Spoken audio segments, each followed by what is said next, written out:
The views and opinions expressed in this program are those of the speakers and do not necessarily reflect the views or positions of any entities they represent or of the River District Association.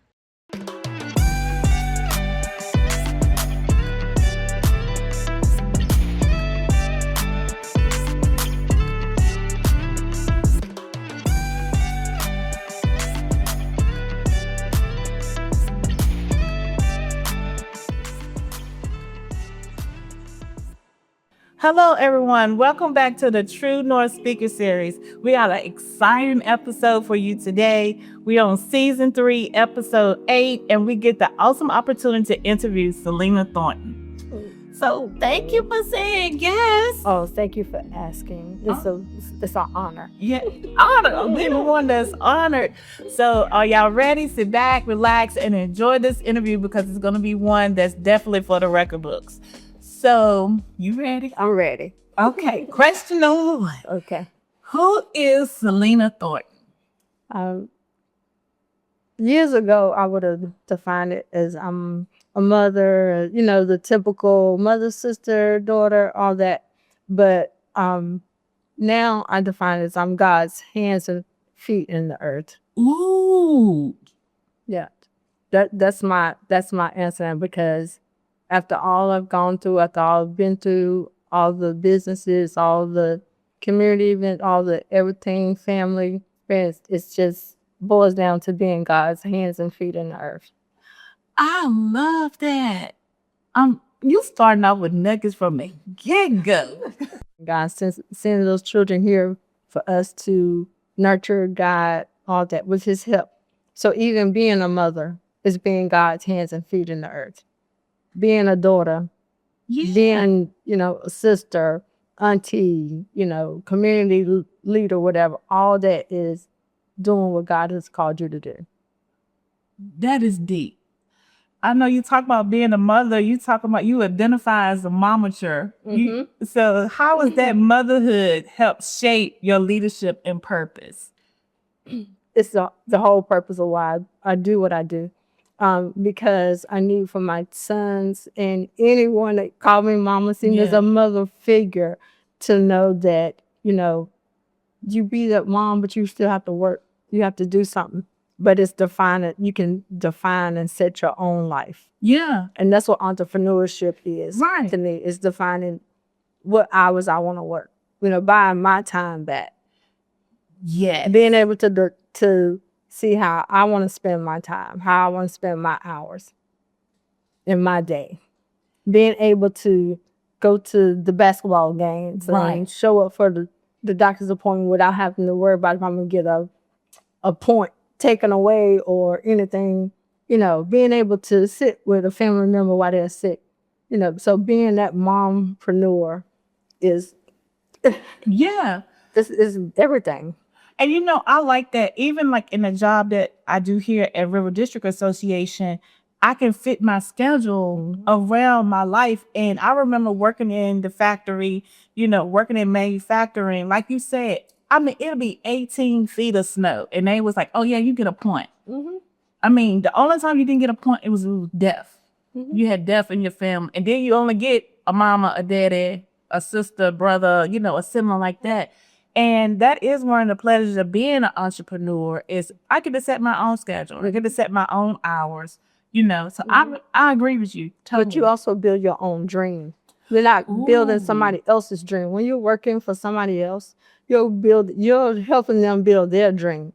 And, as I've grown and in this entrepreneurship world, I've learned that there are things I do want to help people do. I do want to help people build their dreams, but I can define it to be what I want it to be, to help build my dreams as well. Exactly. True. That's so true. So like you're building your dream. You may be working for your district, but you're building your dream. Mm-hmm. I do have the freedom to do that. Yep. I love it. What defining moment helped you recognize your calling to serve others? It had to be when I was in, I think it was 4th grade. Let me see. Wow. 3rd grade, because we were living in Wilmington. I pick on my mom all the time. She was never in the military, but we moved around like she was in it. So we were living in Wilmington at the time, and there was a little girl that sat beside me, and she used to have seizures. And it's like nobody used to want to play with her and all that, but she was my friend. She was like one of my best. I still remember her name was Sharon. Still remember like it was yesterday. And whenever she would have a seizure, everybody else in the class would like step back or be like scared, but I would help her like, hold it so her head wouldn't hit the desk or something like that. And so I think, when I never thought about that until you asked me that, to send me over the thing. And I was like, well, I think that would be it, because I've always just did stuff, even as a little child, just, trying to be helpful. But I think that was like, because that was a total stranger to me, as opposed to doing, something for the family. Because, of course, I had to work in the garden and all. Yates, it wasn't no choice. Look. But you know what? Everybody that I've interviewed that's successful in their work, in their lane, their purpose, talks about how it was identified early on in their childhood. Mm-hmm. You didn't know what it was, but I remember this time. Mm-hmm. I remember this time. And it correlates to where they find their most peace in their everyday life, for as their job, quote unquote, or their career.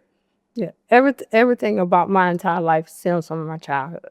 Even to the entrepreneurship. Like, entrepreneurship is in my DNA. Yeah, you did talk about that. Yeah, that is in my DNA. Wow. So tell me, how did those early experiences influence the work you do, though? So I don't know if you're familiar with Dan's Hill. Mm-hmm. There was one way in, one way out. My grandma's house was the house when you first come in. Gotcha. So it was the house everybody came to. It was the house everybody sat there so they could see what's going on in the neighborhood. It was the house that, everybody just navigated to, all the kids, everything. And my grandmother, she, of course, so she was the one that had sold the popcorn, cookies, the freeze cups, all of that. So me helping her make the freeze cups, make the cookies. I saw it, not knowing it was entrepreneurship. Right. My uncle owned the store that was right next beside us. Wow. So, going next door to see him in the store, work with him in the store, playing in the store. My grandfather had real estate property around the city, so I would ride with him to go collect the rent. Wow. Or if he had something, so not realizing all of these things. On my dad's side of the family, my great grandmother, she it never dawned on me till like maybe The Help. I saw the movie The Help, that she was her own boss, because although she cleaned houses for wealthy people in the community and stuff, she made the decision whose house she wanted to cook. They all wanted to help her to help them. She did not just say, "Oh, I just need a job. I just go clean up." No, she determined, you're my client. You my client. Yeah. She was her own cleaning crew. Exactly. Yeah. Then back in the day. Yeah, you're my client. She was very made. Yeah. And then she was over the flower club, or Danville. Wow. And all of that. So she used to have garden parties at the house. So seeing all of that, then my grandmother, she went to cosmetology school. So I would go with her to cosmetology school some nights and things like that. My mama has always sold some, did something, so I've always seen this. My dad would always he was an airline mechanic, but he fixed cars. And I said my daddy could do it because when I look, he on the roof like, "Daddy, what are you doing?" That's how my dad was. So just watching them just do things, not knowing that it was shaping me into who I would become. Because I think about that, because you grew up in the country, I grew up in the country, and our regular everyday life was so different than other people, but it was just our norm. Like seeing my dad, people would come, because my dad was a mechanic by trade. That's what his job, he was a mechanic. So he worked for Bobby Marshall, fixing all the dump trucks and tractor trailers and everything. But on the side, he had his own business fixing cars. But for us, just to see him put a motor in or a transmission in, or like you said, he was a jack of all trades, to see him putting patches on the roof or fixing the washing machine. My dad did fix the washing machine, the dryer, the everything. He did everything but electricity. He told me, he said, Alice, now I ain't gonna mess with that firebox. Now you know I ain't gonna mess with that.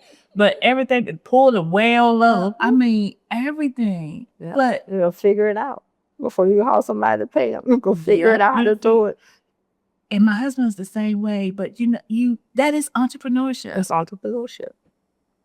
It's rooted in us. Mm-hmm. I really never thought about how rooted it. And I mean, my grandma, she did stuff we can't talk about on film. Back, I mean, she did to be 104 and she was still hustling. And, and I just think It's entrepreneurship. Yeah. It's entrepreneurship. And don't, Yeah. And I mean, they were just did it. So for us, we looked at it as they were just doing, it was our everyday life, but it was just the exposure to entrepreneurship and this deep rooted entrepreneurship. Exactly. My grandmother, she worked at GW, worked in the school system, in the cafeterias, but she would come home and make peanut butter cookies to sell, to make sure she had for the kids. So when they came, and I mean, it might be a penny or a quarter, or just, give away to the kids, but it was there.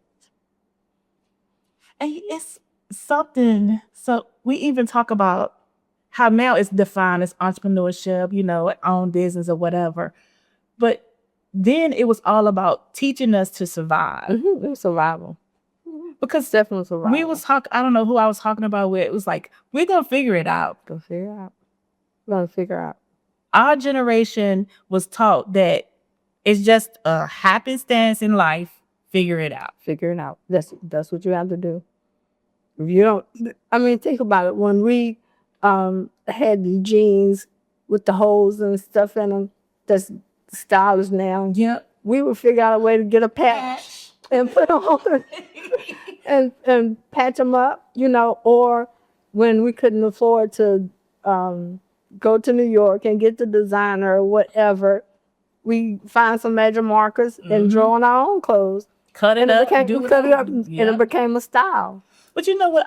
It's this picture. Thank the Lord, I was not born then. But it's this picture of my siblings, all of my brothers, and they're sitting on this couch in their house. I wasn't born in the house, so their clothes, the couch cover, and the curtains in the background was the same material. Every time I see that picture, I ask my mom, like, what was you thinking? She was like, I got that material free from such and such, and she gave it to me. And she worked it out. And And to this day, I can see that picture, that orange print plaid or whatever it was. And all of our brothers had on the outfit with the cover on the chair and the curtains. But she took pride in that. Oh, yes. Yeah, she took pride in that. And see, that's the thing about a lot of times now, a lot of entrepreneurs don't take pride in what they're doing. This is why businesses shut down. So they don't, it's like just trying to get something done, get a quick buck. And that's not the thing. And I think that's very important that you say that, because I look at some of the people who are so much purpose driven in their entrepreneurship, and even when they operate in the red, they are sustainable. And this is not against people who don't, everybody do different businesses. Some could work, some don't. That's not what I'm saying. But I look at the ones who, even when it's so much in purpose, they figure it out. They know how to pivot. They know how to move. They know how to switch it up. And they's like, I'm determined to make it. And you talk about that a lot of times. It's like, you can't give up. I remember you telling me that when we was in Delray Beach. She's like, don't give up. You can't. You can't. It's not an auction. Yeah. And when you God's hands and feet in the earth, you can't give up. You give up when they put you in the ground. Yeah. When you leave here. Yeah. That's when, and then you don't give up because you live again. Yeah. I mean, that's what I believe. Yeah. Wow.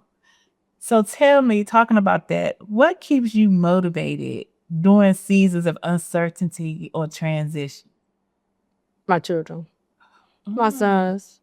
Because if they don't see me, and my oldest, he's 25, and he's, often told me, because he's seen me keep going.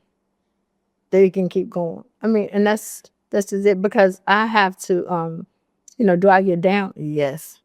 But that, I think it's a disservice. I found it to be a disservice when you have that, and it's rooted in pride. And pride is a really cunning spirit that you don't even recognize a lot of times because you think you're doing the greater good. But to see that, never let them see you sweat, that's a disservice to you, to yourself, and to whoever's watching you. Right. Because if they don't see you have that pressure or go through the pressure, then they won't know how to redirect, like you said, figure it out. Yeah. When my son, he wanted a video game. This is when they first came, I think it was like the little handheld PlayStation when they first came out. He was 13, maybe 10 years old. And he wanted it. I said, well, I was a single mom going to school. So we living off of the Pell Grant. Yeah. Refund check. Yeah. So you got to figure it out. If you want that game, I would love to go in the store and buy for it, but I can't. So you're going to have to figure it out. So you know what he did? He went out there, he picked blueberries, because we have a blueberry orchard. So he went out there, he picked blueberries, and he asked my mom, can you take me over to that store we went to that they had fresh produce? Because it was a store down here in Danville that used to have the, fresh produce. Yeah. Is where the tire press is now. But they used to do a little store right there. And he went over there and he talked to the lady. And he asked her, can he bring his blueberries in there once a week and sell his blueberries? And within a month's time, he had the money to buy his game. Wow. And so that's what gets me. I have to, somebody's watching how I figure it out. And I like that because we talk about ego and we talk about pride. And a lot of times I know for me, I associate that with masculinity. I was like, my husband, you got too much pride. You got too much ego. And I was like, if your sons never see you cry or trying to figure it out, then they'll think that when that come to that stop sign and they got to figure out left or right, they figure out that it's something wrong with them because they've never seen that adversity in you. Mm-hmm. They never seen you with a bad day or a struggle, then they won't think that they supposed to have them. Right. And we never look at it like that. And you have to, and see, that's where I say pride is so cunning. Yeah. Because pride will make you feel like I have to do everything. And then pride will also make you, I don't need any help. Yeah. And pride will also make, I'm doing something for somebody else. It's the spirit of pride, they're so humble. No, they're full of pride. Yeah. They're full of pride because they're not just doing it, they're doing it for self-gratification because they want to hear somebody say, oh, I'm so proud of you. Yeah. So you're doing such a great job. So it's a lot of, you have to identify your, be still and examine yourself. I love that. And how often are we even raised or work on sitting down and identifying ourselves? We're not. No. A lot of times they're not, because a lot of people don't understand that concept, and a lot of people are full of pride and won't pass that concept down to others. But that's how you know what your purpose is and your calling is, by sitting still. When you sitting still, because I want to be able to understand this. When you sitting still, what are you thinking about? Are you thinking about what are those things that I can do that I love, but I don't need gratification for? Well, first of all, I never even thought about gratification. Mm-hmm. That's not in my heart. Right. So I never approach it in that way. I approach it, Lord, what do you want me to do? Yeah. It used to be like, and then when I would get the idea or something, I was just like, okay, and just execute. This is what I got to do, because this is what the Lord told me to do. Yeah. And a lot of times it's premature, or it wasn't ready yet. So that's what I'm sitting still with the Lord and saying, okay, when am I supposed to do this? Who is supposed to be involved? Who do I need to associate with? Who do I not associate with? Who's in it for the same reasons I am, which is to see your work glorified, or who's in it so they can try to be glorified. And that's why I really wanted you to answer that, because even with the speaker series, when we are sitting down identifying the names of people, a lot of times somebody will send us their name and we'll go and try to find something about them. We'll try to look them up and do different things, and you can't. You can't. That literally most of the time, like the work that you do, it's not I can just go to your page and find it. But if I talk to anybody who know Selena, they was like, oh, she did this for me. She did this for me. It's because of her that I'm this. And it's Miss Constance, another one that automatically pop in my head. When you say Miss Constance, you can't find a social media post. But how many lives have she saved? It's the same thing for you. I want to be able to find that specific newspaper article. I won't be able to find that social media post on Facebook or Instagram. But if you talk to the people who you directly affect, those young girls in your community or in your church or the women in your life, they can just tell you tons of stories. Because I don't do it for the cameras. And I don't do it for, if you were in a situation where you needed assistance and you needed help, you really don't need to broadcast it. Exactly. Because where you are right now is not where you may be 10 years down the road. Exactly. I would hate for my son to find a video footage of me at social services. Exactly. Trying to get food stamps so that I could feed him. Exactly. Because when I did get food stamps, when I had him, he called it the magic card. Because the only thing he knew is that when Mommy went to the store, she used this card, and it was like magic because we walked out of the store with food, and she didn't have to pay no money. Because this was before debit cards and all that stuff. So he didn't know, now everything, you pull a card out, nobody knows, but nobody needs to, know that. He doesn't mind sharing a story because that's part of our story. Exactly. That's part of our success story. But at the same time, if it was a different situation, like, dire, I'm sitting there on drugs and looking horrible, and then somebody got a camera in our face to say, I'm going to help you, Selena. Yeah. That's something to please. And then turn around cheese so that, make sure you get my best side. Yeah. And we talk about that a lot with the work that we're doing on North Main, about the community engagement work. The people that's involved in it, they just boots on the ground.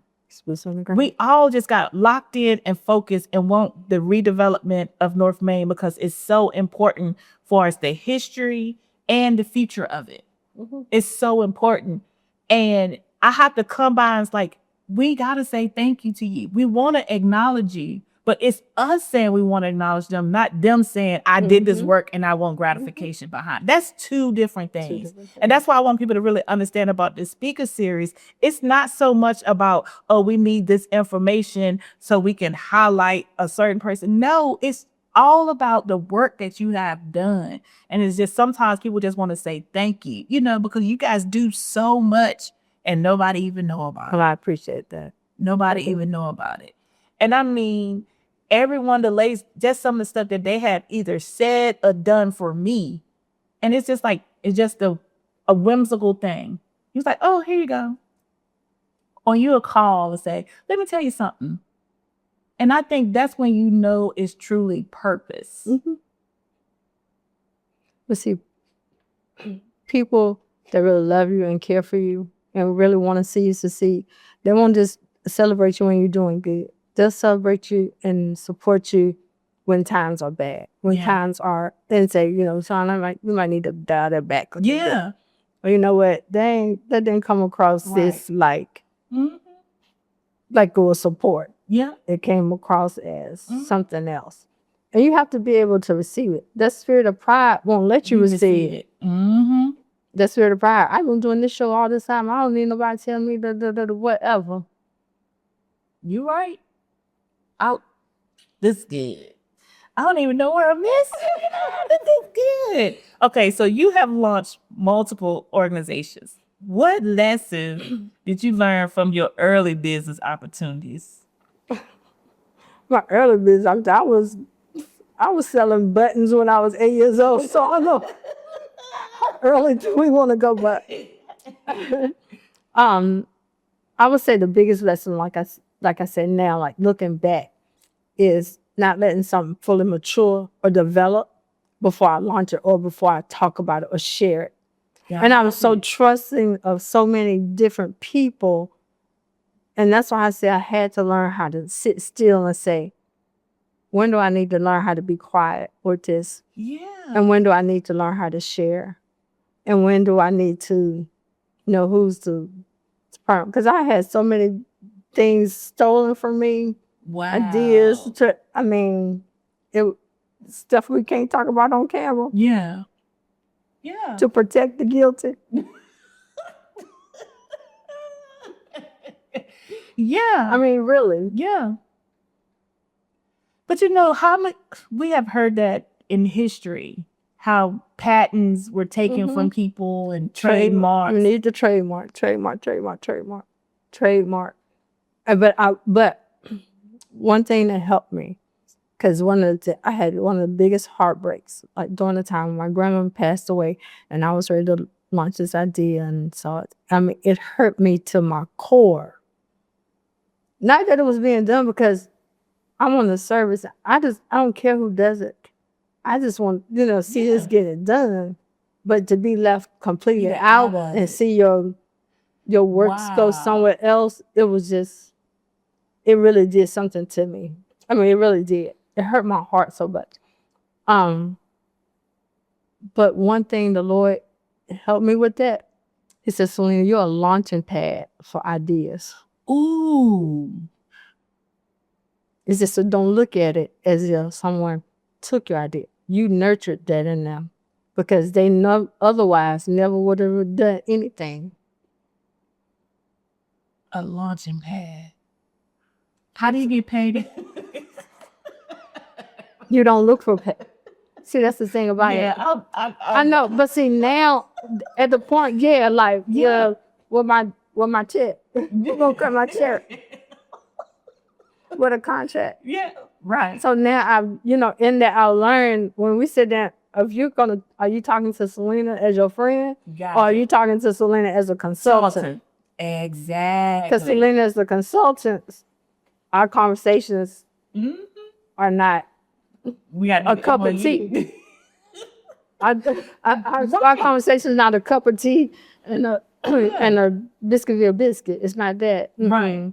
No, we got a contract. We're gonna sit down and say. So if I got nothing else idea, I got. And I think that's important, especially for me as a consultant. When I do my consultant work, I just be so freely giving information out there, just telling, make it rain, give us suggestions, ideas, calls, phone calls, text messages, whatever. Somebody said, what you think about this? Just randomly. I need to differentiate between what is me, just frou idea, or when I'm really building out. Because I'll build out your whole business plan and email it to you for nothing. And I guarantee you, once you do that, those calls will stop. It do. Because they stop. Those calls stop when that happened. And then I could see who was really for me and who was really against me. Or who, was just, oh, yeah, she just cool. Or I just want to see what I can get. You holler at her, yeah. Those conversations will stop. Those Facebook likes will stop. I promise you. I'm a witness. and I'm fine with it. That's another way to say. I didn't want to look. I'm free there. I mean, you know what I'm saying? And I'm telling you, God provides. When I tell you He provides, From when the time when my son, I was using the magic card Yeah. to today. Yeah. He always provides, and it gets better and better because I'm not seeking. Exactly. I'm not seeking a number. I'm not seeking to, because that's when you would become disappointed. Yep. Yeah. I was thinking of my grandfather. This is another thing that you asked what's defining or what was a mantra or whatever. My grandfather always told us, if you keep your hands balled up, nothing can come in and nothing can go out. But if you keep them open, something can always flow in and something can flow out. Wow. And I live by that. Yeah. I taught my sons that. I teach my nieces that. My nephews that. Everybody that's connected with me. As long as you keep your hands open, stuff can flow in and stuff can flow out. That's ideas, that's finances, that's everything. My grandma always said, manners will get you what money can't buy you. And I have seen many doors open for me because of that. Yeah. And that's what, man, I tell my kids, respect will get you so far. It'll get you so far. Treat people how you want to be treated. That's simple. Exactly. It's that simple. I'm not going to treat anybody how I wouldn't want to be treated. Right. Period. That's simple.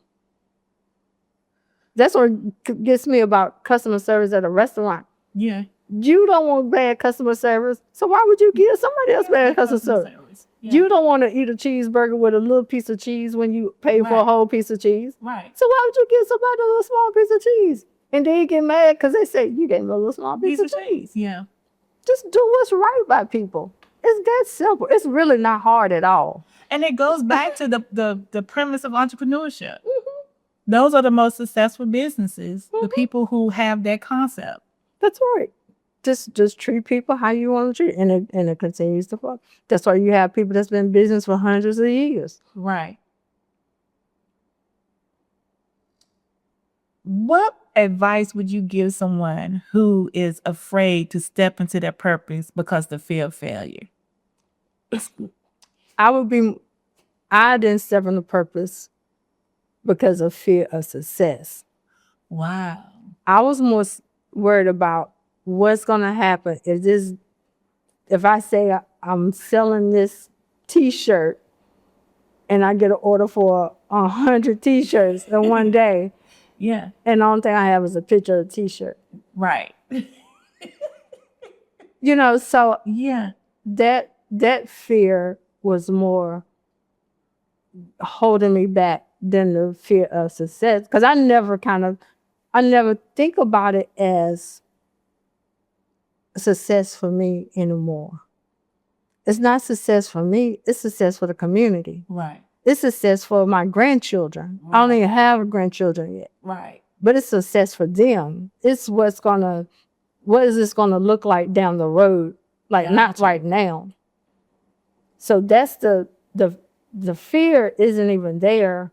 And when never identified as fear. Yeah. Because I never thought about it. I always just thought about, I just got to do it. Yeah. Yeah. Failure is not an option. Fear is not a God. Yeah. If you're fearing something, then that's coming from a different source. Because fear is not a God. So as long as I stay in God and stay in God's will and plan for my life, what am I going to be fearful of? Yeah.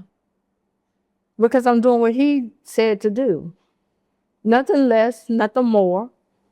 Don't try to add to it. Right. When I add my little stuff in the mix of it, that's when it tends to go the other way. But as long as I'm doing what He said to do, it's always successful. So I don't have to. That's why He said, I make your plans success. We allow Him to establish you, establish your footsteps, establish your way.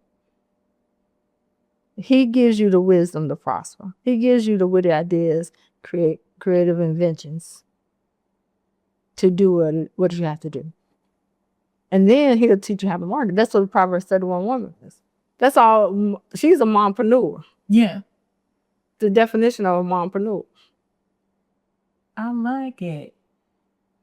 Whew. But that fear, I think it's the human side of me. It's the human side. Yeah. And it's not, like you said, it's not so much about the failure, because I'll figure it out.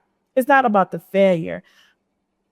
When something comes in my head and I have this idea and I want to launch it and I want to do it, I'm like you. I want it to be successful because I know I got my kids watching, grandkids watching, the kids in the community or other people in the community, the people that you don't even know that's watching, watching.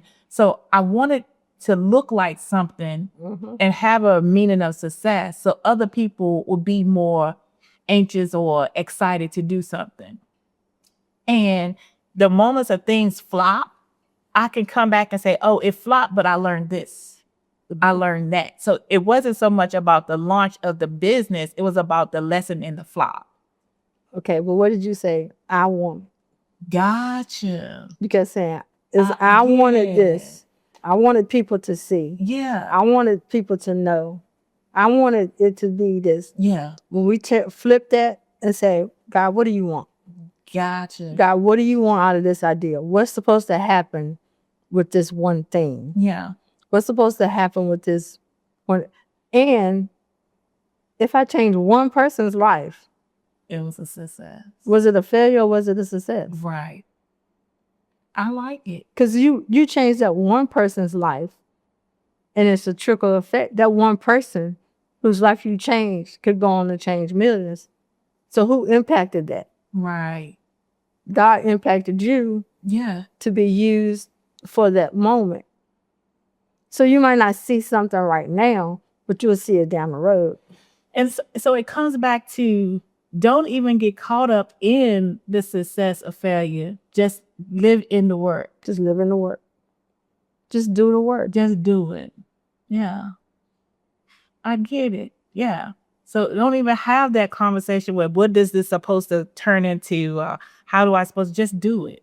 Yeah. Instead of trying to figure out how to feel what all these materials we need to plow the field. Yeah. Just get out there and plow the field. That's the only way it's gonna get plowed. Yeah. Yeah. Some days I have to do it with the hoe. Some days I do it with the tractor, with the mule, whatever. Right. But it's some days the weather won't let you do it at all. So you just gotta be still. Yeah.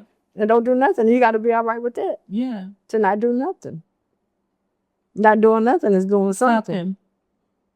Because sometimes you just have to just take your hands off of it and let it just do what it's got to do. Sometimes it's things that's out of your control. You can't control the weather. So you can plan, how many events have I planned outside in the rain? Yeah. So you know what I started doing now? When I plan an event, I figure out how I can, if it's going to rain, snow, sleet, or hail, what can we do inside? Yeah. So now the event is rain or shine. People run marathons in the rain. They don't stop the marathon because it's raining. Unless it's really, really detrimental or whatever. They just keep on running. And so most of the time, by the time they finish running, the sun is out. Yeah. That's still raining anymore. So you just got to keep on going. I love it. I'm gonna be watching this over and over and take a dose myself like I won't hear the person. What inspired you the creation of W.I.S.E Movement, and what transformation do you hope women experience through it? So I was working on my master's, and we had to come up with a business idea. And I was like, I don't know. It had to be an organization. It had to be, all the business, because it's a nonprofit. So how would you create a nonprofit? You have to go through all the, bills and whistles, the guidelines, whatever. And I was like, I don't know what to do. What I'm, just sitting there thinking. And the Lord said to me, wait, there's going to come a time when money's not going to matter. That's his exact word. It's going to come a time when money is not going to matter. And you need to be in place and position so that if I have some cows and you have some chickens with eggs and the other woman has a garden with fruits and vegetables, our families can sit around the table and eat. We can get together and we can eat. So taking that concept, and then, I started thinking with the kingdom. When you look at all these fairy tales, the king sits up high in the castle.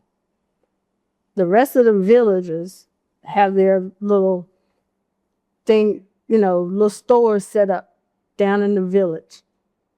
But you know how to sell my rugs. If I have to walk away, I know how to sell your trees. Yeah. And I know everything about your trees, how much they cost. I know how long they live, how to water, how to whatever, where to plant it, where not to plant it, if it needs sun, if it don't need sun.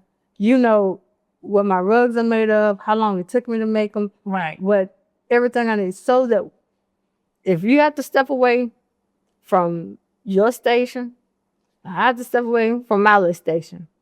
We can still continue to make money. Yeah.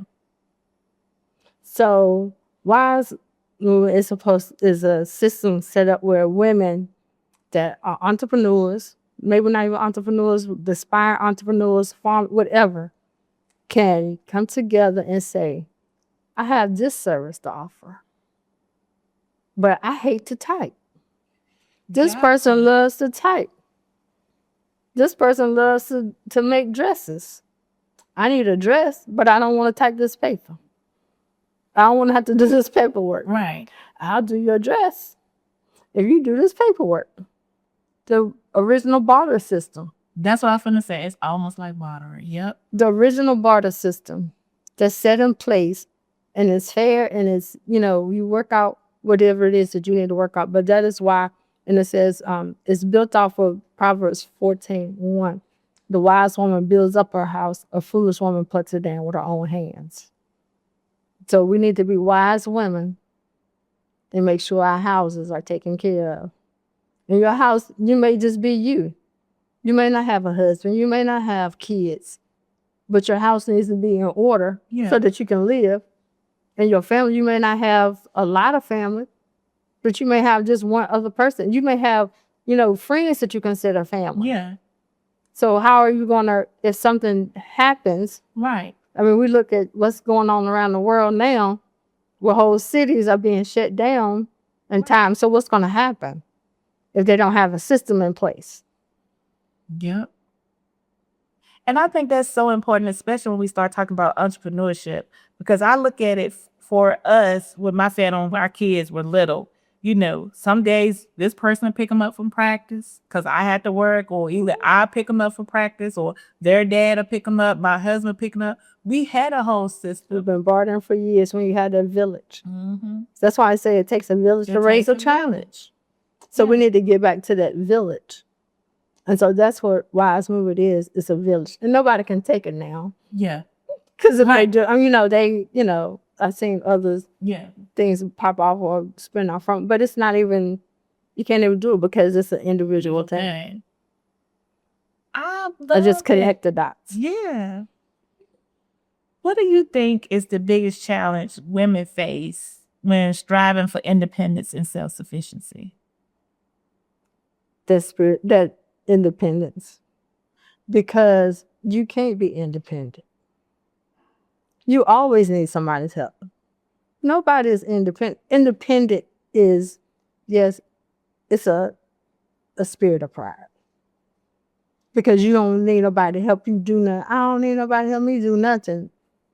Okay, if you go down to pay a bill, you need the other person over there. The customer service, the process.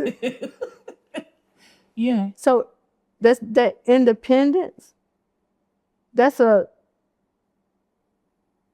mindset that people have come on, and it's a hindrance. Yeah. It's a hindrance to you as an individual. Yeah. And you always need the Lord. Yeah. So you gonna need somebody. When you leave this earth, you need somebody to bury you. Yeah. Somebody's got to embalm you. Somebody got to put you in the ground or put you in the urn, whatever. Yeah. So from the time you needed that doctor to cut the umbilical cord, and place you in your mama's arms, to the time you need somebody to put you in the box or urn, or however you decide to go plant in the tree, whatever you decide to do, somebody else was gonna do that. Yeah. So that that mindset of, oh, I'm just Mr. Independent. No, you need some help. And you know, that was important. So when I first started playing sports, I complained. My mama said after every game, it was always somebody's fault. She said I sit in the back seat and talk about this is this, this is this. The coach did this, or another teammate did this. If they had to pass me the ball, if they had to did this, she said I always, whether we won or lost, I would complain about something. So she made me run track my first year. You know, we didn't have exposed to all the different types of sports living in the country, like basketball, football, or whatever. But she made me run track. She said, you can't blame it on anybody. She said, you can't blame it on anybody but you. And she was like, you're going to see the importance of having a coach. Mm-hmm. And you're going to see the importance of having teammates or not having teammates. She said, you're going to learn everything you need to learn by running track. Mm-hmm. She said, most of the time it's going to be you and the clock. Mm-hmm. And I never forget my first track meet, I won. So I was like sitting in the back seat, like I told her so, you know, I won, you know. Told you I can do it. And so she was like, where's this going? The second track meet, I placed second. When I got in the car, she was like, how you do? And I was like, I don't want to talk about it. And she was like, what do you mean? I said, I placed second. And she's like, oh, what happened? And I was like, the girl, she beat me fair and square. And my mama said, so what you got to do? And when I got to practice that next day, the coach was telling me what I did wrong, and I listened to him. Because it was the sign of that I don't know everything. Mm-hmm. I had to listen to him. Just change my technique of what I had to do, the reason why I lost, or whatever. And it was the lessons to me. I might know something. I might be a top level athlete, but I don't know it all. Mm-hmm. Mm-hmm. And sometimes you just gotta listen. You just gotta listen. And somebody's got to help. And somebody know more than you know. You think you know it all. Somebody else know more than you know. And you have to position yourself to want to hear it. Mm-hmm. You know, because if you are the smartest person in the room, you're in the wrong room. Because you need to be learning something every day, learning from somebody every day. Exactly. If you want to stay on YouTube and stuff all day, well, I tell my nieces and stuff, watch somebody learn how to play the piano. Learn how to do it, you know, like, because they're great singers and musicians and stuff. Learn. Pull that up on YouTube instead of watching other people make money off of every click. Yeah. That you make. But going back to what you were saying, like about track, one of my biggest lessons that I learned in life came from Kenny Lewis, because he was our track coach at GW, and I did long distance. Yeah. And we would have to run from GW all the way to Blue Park. Oh Lord. And come back. And one day I was like, Coach, what in the world? Because I'm doing the mile relay. So while I'm running 10 miles to run the mile relay. And he said, if you could breathe and control your breathing running 10 miles, just think about how fast you're going to be running that 1 mile. Just running the 1 mile. Mm-hmm. And we broke records. Yeah. Yeah. But I had to, you know what? That makes sense. And that's why I say you don't know it all. You don't know it all. Even no matter how good of a athlete you are, I tell these kids every day, it's still, you're going to get to a level where somebody's just as good as you. What is going to make you stand out versus them? Mm-hmm. And that's the same thing. Sports is what led me into my work. Because it's the same thing. When you get in the workforce, you apply, it's going to be 50 resumes laying on that desk. What's going to make your resume stand out a lot of times? When everybody got their bachelor's, everybody got their master's, everybody got their doctorates, or everybody got the same work experience. Why they going to pick you? That's right. That's right. And it's the same with education. Education, you can be straight A students in your school, but if you go to another school, you're going to run into somebody else that's a straight A plus. Yeah.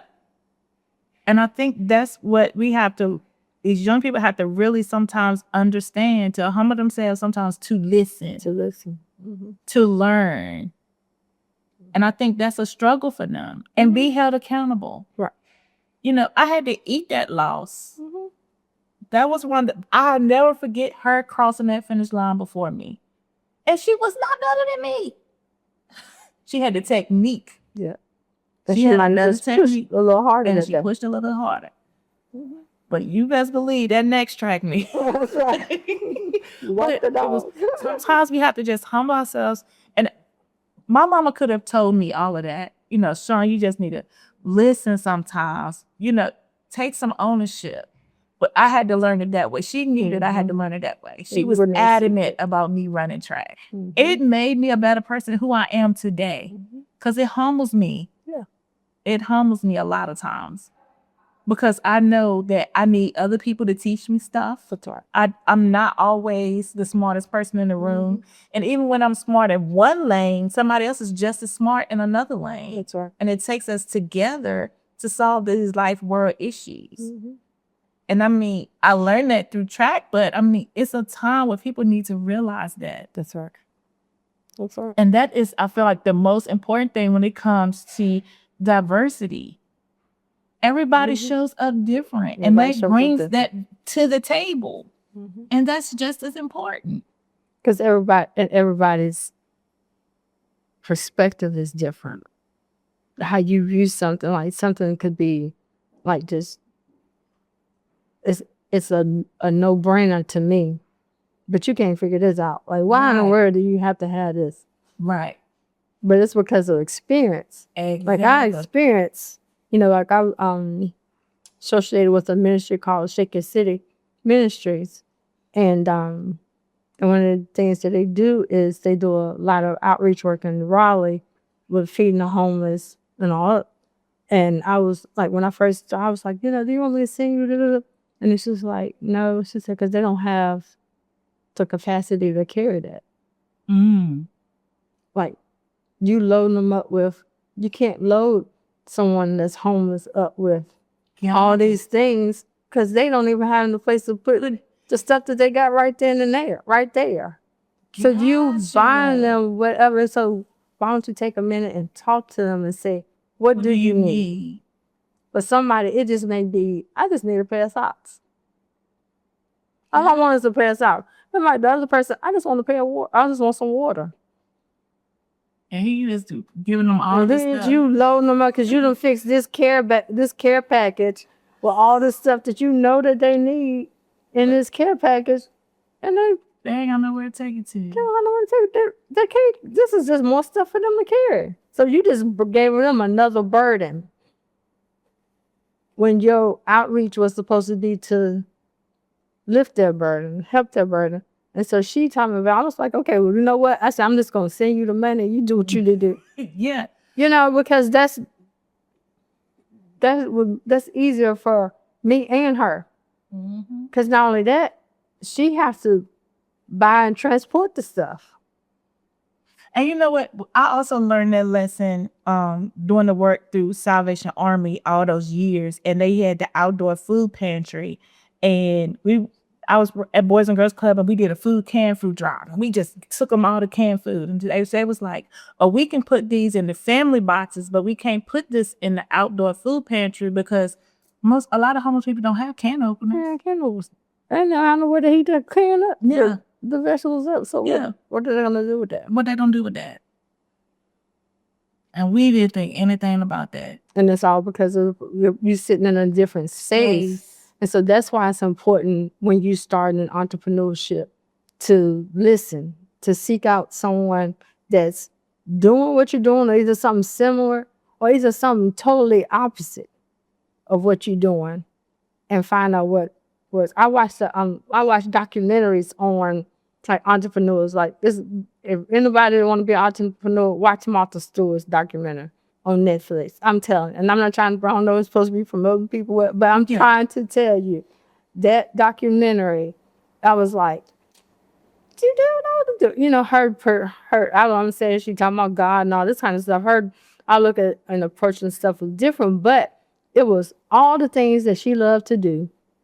And she just turned it into a business. You have to do what you love to do for it to not feel like work. Because then, what happens at work? You work a 9 to 5, you get tired.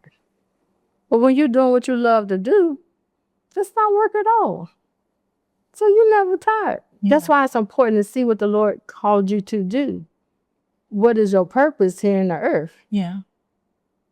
And just because it worked for somebody else, It might not work for you. Right. You might still have the same skill set, but that doesn't work for you. Right. And that's a lot of times when we sitting at tables and somebody could give their perspective, and this, you know how to say, stay open-minded. You know, you have to constantly tell yourself, stay open-minded. Because when you say something from a viewpoint, it's coming from not only your cultural background, your educational background, your environment growing up, your age growing up, your race growing up, your sex growing up. And then the same thing for me, I'm coming from it. It could be a different gender. It could be a different race. It can be a different environment where we grew up, a different lifestyle where we grew up. And we together can come up with a better concept of how to do this work versus that one perspective. That one perspective. Yeah. And that's what people trying to say is like, let's be inclusive because we can do the work a lot better together. Exactly. And that doesn't mean I have to agree with what your belief is. I don't have to, with your religion, I don't have to convert to your religion. I don't have to revert to who, you know, who you decide to love and all that. I don't have to do that. All I have to do is sit at the table and say, how can we, this is what we want to do. The mission. We want to move this marble from this point to that point. How do we move this marble? Exactly. And then that takes the focus off of everybody in the room and puts it on the marble. Oh, that's deep. Yeah. Because we're just trying to move the marble. We're not trying to, you know, talk about the color of your skin. Yeah. Or who this person is. We're not trying to do none of that. We're not trying to include all of that in this. We just want to move this marble. Yeah. So when we move the marble, everybody, no matter what race, no matter what ethnicity, no matter what gender, no matter what religion, everybody can enjoy the marble because it's smooth to where everybody can see it and enjoy it. Yep. And I think we have to get back to that. We do. We done lost focus on the mission. Yeah. Because everybody's so busy trying to prove their point and get on a bandwagon. And I said, I'll never be part of this cancel culture. Like you canceled if you say the wrong thing. You canceled. That is just crazy to me. Yeah. That is really crazy to me because you cancel somebody for having their own idea. Yeah, but there's no room for error. For what they believe in. So you might be canceled tomorrow because somebody didn't like the way. Yeah. I don't like that you got on the brown shirt. Yeah. Oh no, it's rust. I mean, you know, it's not brown, it's rust.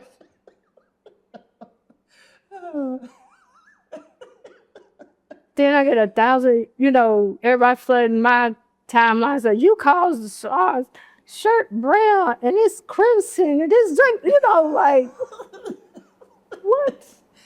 Yeah. And forget the interview we were sitting here talking for 45 minutes or whatever. You know, forget about all of that. But because I said your shirt was brown. And so we're on a whole nother. We lose spot. And I got to start a campaign and people outside picking at my house because I call and people deleting me off Facebook and I ain't her friend because she don't know how to respect another black woman and call her shirt the color it's supposed to be. Yeah, and the marble's still over here. And the marble's still right there. I get it. Yeah. We need to focus on the marble no more. Marble? What marble are you talking about? The marble that fell off the table and rolled on out the door. Then in all the chaos, because we done lost the marble, because we don't even know where the marble is anymore, because we so caught up in all the other things, and we just need to stay focused. Yeah. Stay focused on the mission. Stay focused on what we're trying to do. I agree. Yeah. You know, this egos and all of that, and trying to get my thing, you know, push my agenda for your thing. Yeah. You know, I got so furious the other day because I looked on a campaign, something. Yeah. That somebody had posted. Yeah. With my work on it. Yeah. And I'm like, you ain't show up. Yeah. You're in the planning process. Yeah. I showed up sick on going through chemo stuff. And I showed up being a table of volunteers. You weren't there, but you put your name on the work. Yeah. So people that's going to be out here trying to vote, thinking you had something to do with that, and you had nothing to do with that. Yeah. Yeah. And I think even when we talking about different contracts and stuff like that, and we talk about it all the time in community engagement work, who are the people focused on the mission and the work and not so much the platform? Because a lot of times you lose sight of the mission if you focus on who's standing on the platform. That's right. You know, some of my biggest messages in life, one of the guys told me, he said, stop looking at the messenger. That's right. And listen to the message. That's right. And a lot of times we focus on the messenger. And like you said, we miss the message. And you won't receive it. Yeah. I totally agree with that. You won't receive it. Yeah. Whew, this is deep. How do you approach leadership and decision making? Again, I seek the Lord first. Because everything I don't need to be a part of. If it's something that that doesn't go with my core values, what I believe in, am I going to be able to lay my head on the pillow at night, or am I going to be able to, look at myself in the mirror for making this decision? I want to be a part of it. Yeah. And that's why, I kind of like these interviews too, because everybody comes from a different perspective, A lot of people say, oh, I seek God first. And then a lot of people say, oh, I meditate. But at the end of the day, the one thing that I have found consistent is where people say, what makes it that I can lay my head down at night? And I love that because that's the one consistent thing. And you have to do, like you said earlier, you have to do what works for you. What works for you. And if you have to seek him, God himself, to lay your head down at night, or this person say, I have to meditate at night, I look at the core of it is, what is that thing consciously That's right. that make people want to be able to do what's right? Right. However you get there, it's like the marvel is the community is getting what they need. Entrepreneurs are getting the skill sets that they need. The community is getting what they need. Revitalization is happening. All of this is happening because people are making conscious decisions to do what's right, to move the marbles. Just do what's right. And I need my children to say, my mama did what was right. Oh, yeah. I don't need them to be mad at me and not want to speak to me for the rest of their life. Keep me out of the life of my grandchildren and all that. Because I made a decision to be a part of this group that took me away from them, took me away from what I actually believed in, took me away from, because then I'm not doing what God called me to do. I can't be God's hands and feet in the earth doing that. And that's not the platform. Because that's discord. Exactly. That's the platform. That's the platform. Not the mission. And platforms change. Ooh. How many organizations have you been a part of? Then next thing you know, they decide, oh, this is not what we want to do anymore. And you done lost all these friends because you was over here helping them work on morally, building build a box to put the marble in so the marble won't roll. Yeah. When we really want the marble to roll. Just the direction. The direction. And so it's really, really major that you sit still and stand in the mirror and ask yourself the questions. Why am I doing this? Yeah. Like, why am I doing it? Yeah. Am I doing it just because, oh, this is going to look good on the resume? Am I doing it because, oh, I can get a whole bunch of views and likes, and I can get one of the little YouTube follower things with 250 followers. Verified. Certified. This will add to my little degree wall. Yeah. Because the reality is a fire can make the degree wall be destroyed. Yeah. Yeah. Sprinklers can go off, water down, and all those degrees and certificates and certifications don't mean nothing. The person this is why one of the reasons why I push entrepreneurship so much, because whatever company you working for or working with can decide today, I don't want to do that no more.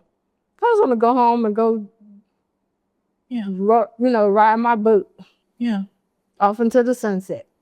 And so here you are trying to fill all these applications and all this, and you've been working with this company for 20 years. Yeah.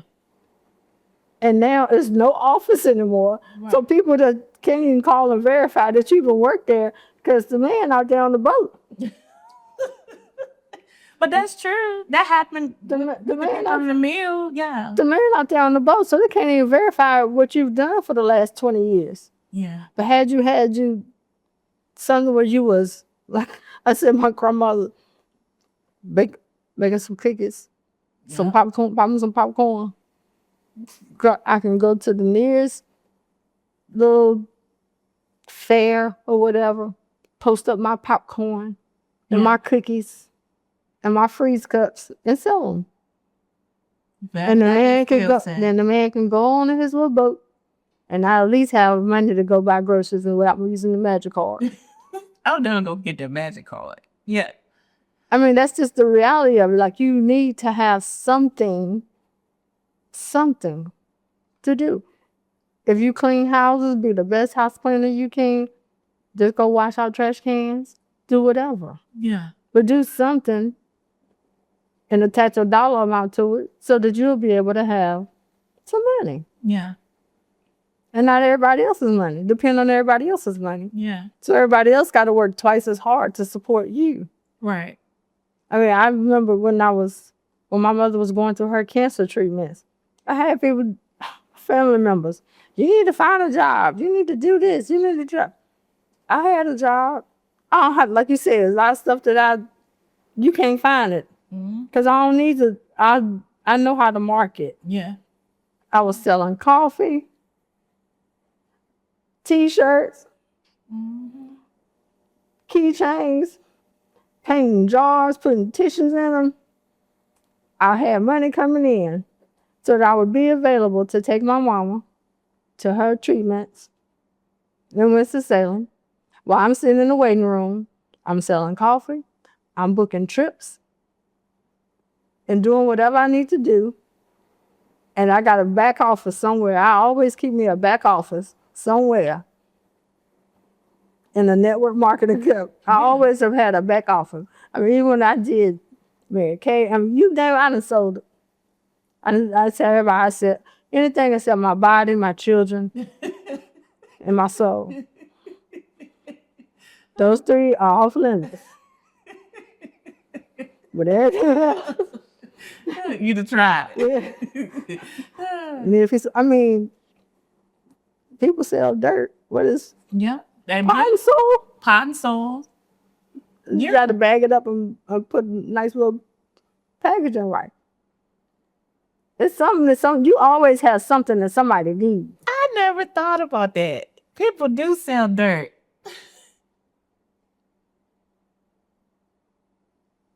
So you got something that somebody needs. So that's why you need to sit still and see who needs it. Wow. While you thinking, like you said, I want this deal, they're over there because they got the money and they know it up. You got this person over here that, like, I'm, going through my, my health hiccup. I found someone that makes teas and all this stuff.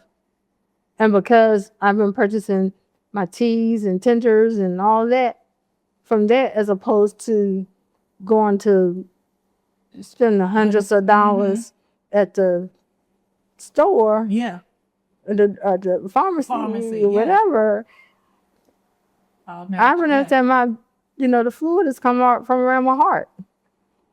Wow. But because she took the time to say, Lord, what is it that you want me to do? I think you want me to make some teas and tinctures. When I'm not at work, I'm able to go ahead and get healed. So she's healing people, helping people get healed, helping people get whole naturally. It's not affecting the medicine that the doctor said that I need to, in order to live, whatever. But it's providing services and making me feel better, making me be able to sit here and do an interview as opposed to maybe 2 months ago, I'm in a bed, I can't get up. Yeah. That's deep. How do you recognize when it's time to rest? I used to not. I used to think I need to just keep going, keep doing it or whatever. And then I learned, like, Jesus even rested when he got on the boat. So you have to take time and rest. You have to reset. So I developed a system for myself because I wanted to be able to spend time with my children, be able to be there for their games, be able to for whatever they wanted to do, travel, whatever.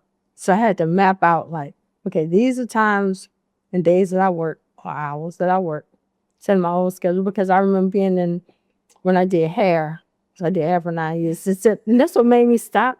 Like, I got to do something else because my oldest, I used to breastfeed, and he would not take another. He would not drink a bottle or anything. So they literally had to bring him up to the salon for me to nurse him. And I was sitting there one day nursing him, and it was like I could just see the school bus pulling up.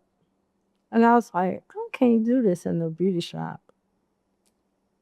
And so that's when time became important. I realized that your time is more important because I don't want him to grow up without his mama.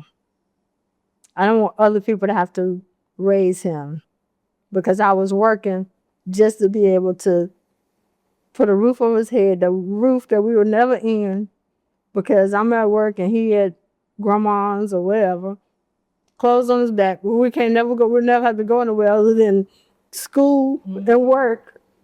So, doing all these things and not enjoying life. So I had to realize I need to take some time to enjoy life. That is a good way of looking at it, because if you're always working or you always doing, when do you enjoy? When do you enjoy it? I literally saw my grandfather work himself to death. He worked in Dan River Mills up until the time it was time for him to retire. Then he got sick after he got out of the mill. So he didn't get to enjoy his retirement. And I made this, I'm not going to be that way.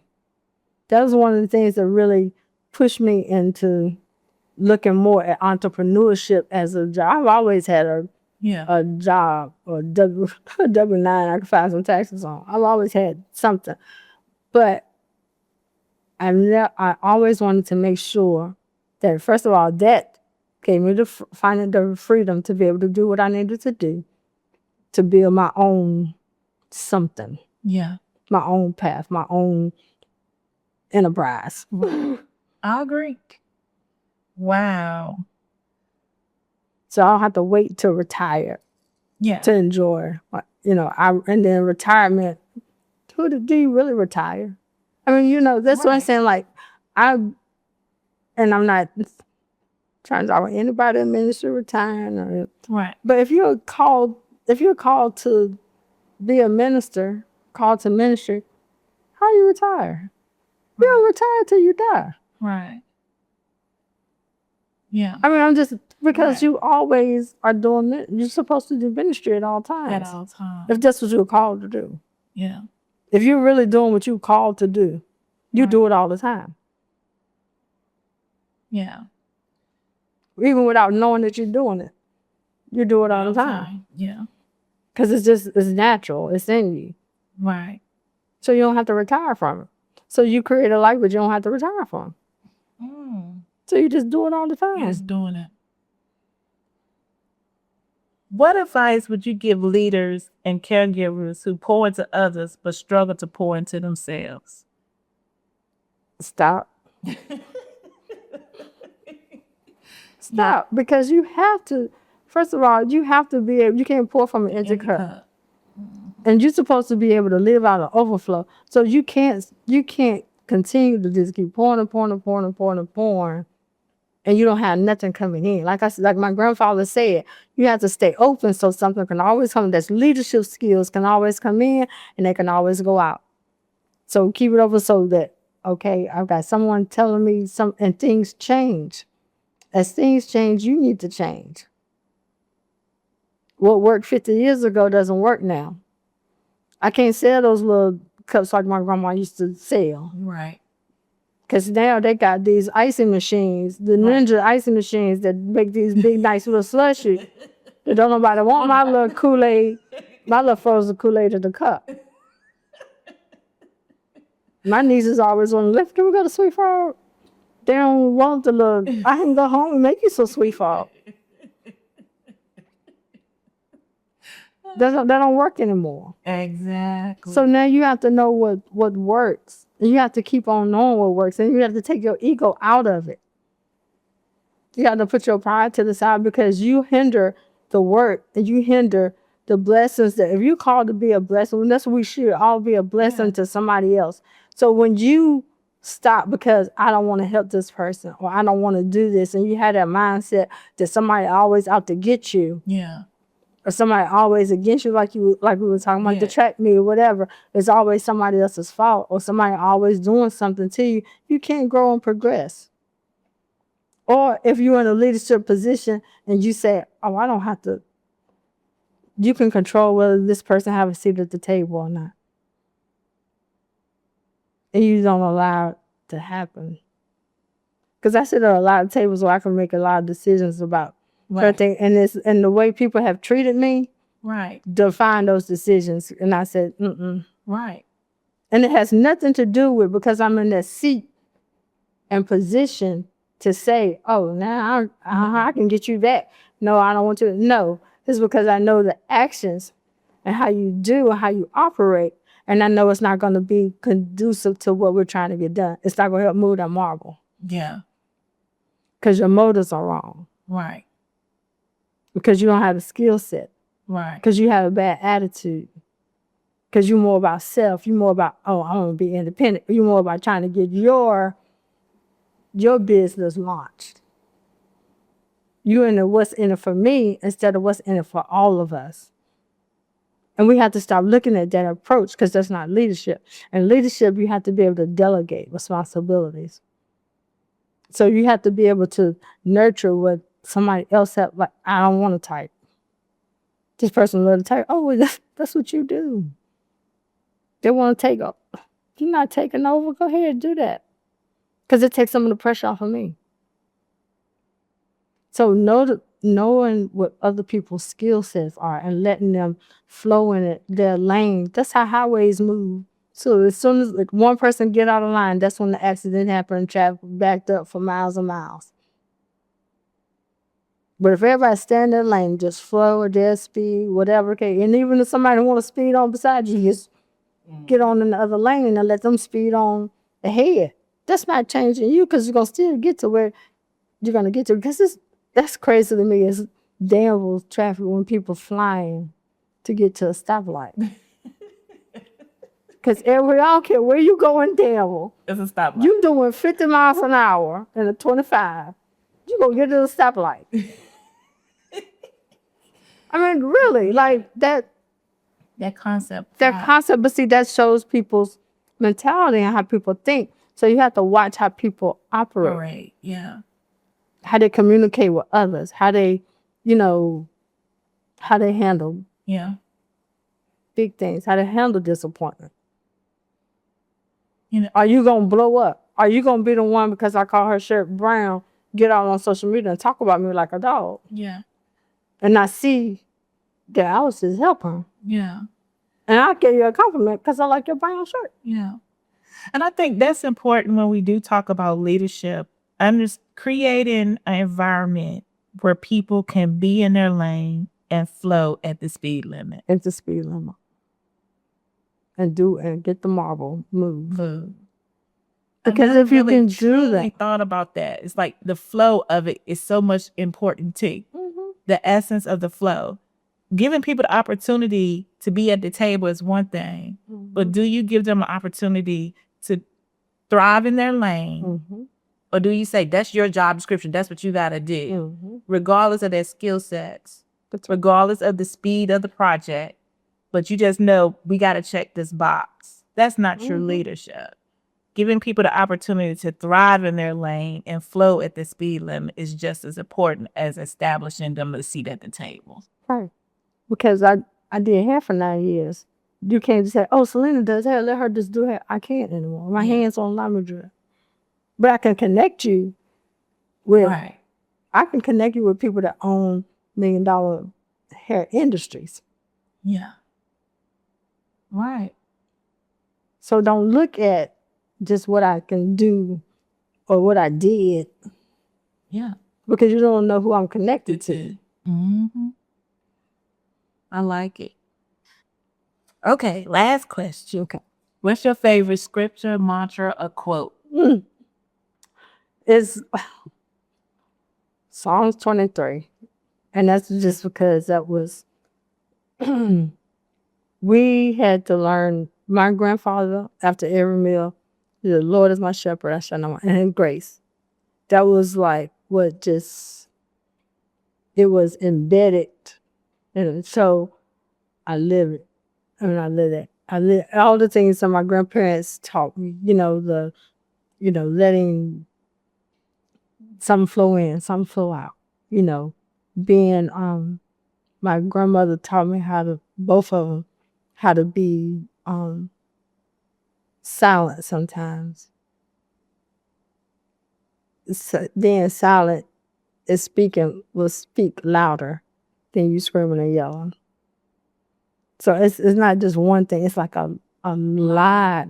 It's a lot of things that are shaped. I find a scripture for every situation that that I'm in. And it changes because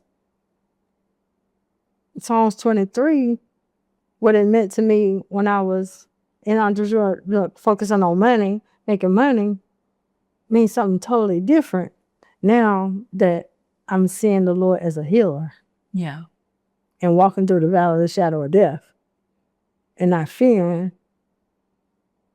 no matter what, so those scripture, find a scripture, I don't have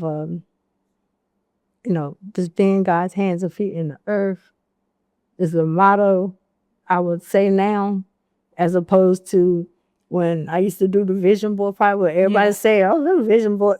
Does Selena do the stupid thing called vision? I mean, people talked about me for real about it. That's $1 million deal. It's $1 million deal. I was doing that at 98. I remember. Yeah. I mean, like, what? So, anyway, just knowing that when you look in the mirror and lay your head down on the pillow, knowing the head might not get up in the morning. If you have to stand in judgment, can you live with the decisions that you made? Thank you, Selena. I really appreciate it. This is good. This is so good. I don't want to look. I don't want to stop it. This has really been good. It's so enlightening. So thank you for doing this. You're welcome. And I really appreciate stepping out of your comfort zone and saying yes to this. It means so much to me. Yes. You guys heard it here. True North Speaker Series, Episode 8, Season 3. Thank you for tuning in. See you next time.